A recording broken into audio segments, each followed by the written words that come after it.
Halo, Assalamualaikum semua. Okey, sekarang saya nak beri resipi lengkap macaron. Selamat mencuba ya. Okey, kita mixer dulu almond dan gula asin bersama. Kemudian kita ayak ya. Okey, selepas tu kita ayak bersama ya. Lepas kita mixer, kita ayak bersama. Okey, kita ayak bersama. Okey, dah habis. Kita ketepikan dulu. Kita mixer pula putih telur dan juga gula ya. Hingga jadi mering ataupun hingga bertanduk ataupun bila kita jatuh telungkupkan dia tak jatuh ya. Okey, sekarang kita mixer.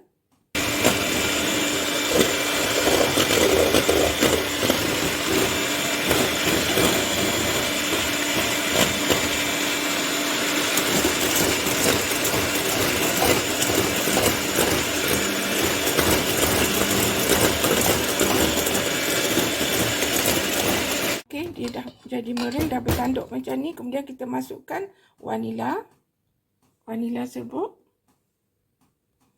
dan merah bourbon ya. Merah serbuk ya. Okey, mixer sebentar.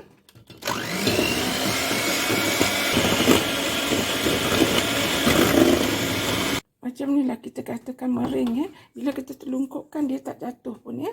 Okey, that means sekarang inilah adunan yang kita kenaki. Okey, kemudian masukkan tepung almond dan asin tadi ya.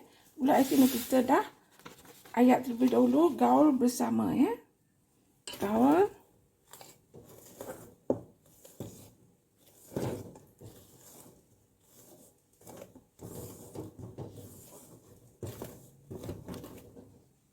Okey, sehinggalah kita dapat adunan begini ya. Macam ni struktur dia. Nanti kalau kita angkat, dia akan jatuh perlahan je macam tu. That mean dah jadi ya. Sekarang masukkan dalam piping bag.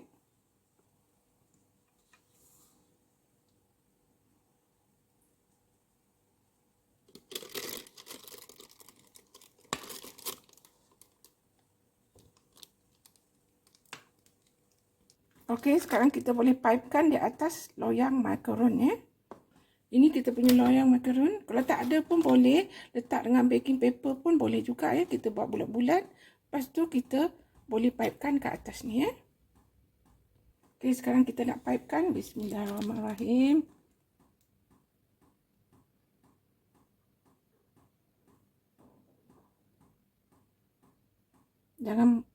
Jangan besar sangat ya, nanti kadang dia sebab nanti dia akan besar balik ya. Okey, hampir siap. Selepas ni kita kena rehatkan lebih kurang dalam 1 jam ya. Dia tak boleh terus bakar, dia tak boleh ya. Direhatkan dulu lebih kurang 1 jam. Kemudian di atas permukaan dia tu dah kering, baru kita boleh bakar ya. Kalau sekarang serta-merta dia tak boleh, dia tak jadi ya. Okey, dah siap. Kita hentak-hentakkan sikit macam ni. Pelan je lah. Supaya permukaan dia tu lepeh je, cantik je kan. Okey dah. Kemudian rehatkan lebih kurang 1 jam ya. Okey, sekarang macaron kita dah masak ya. Nampak tak kaki dia cantik sangat kan? Ini kalau pecah ke atas tu mungkin tadi kita tak gaul dengan betul ya. Jadi putih telur dengan adunan tadi tu tak digaul dengan betul. Ada tak betul ya. Jadi kalau betul gaul dengan cantik macam ni lah jadinya, cantik je semua ya. Okey, sekarang macaron kita dah sejuk. Kita nak letak filling dengan cream cheese ya. So kita letakkan kat sini dulu.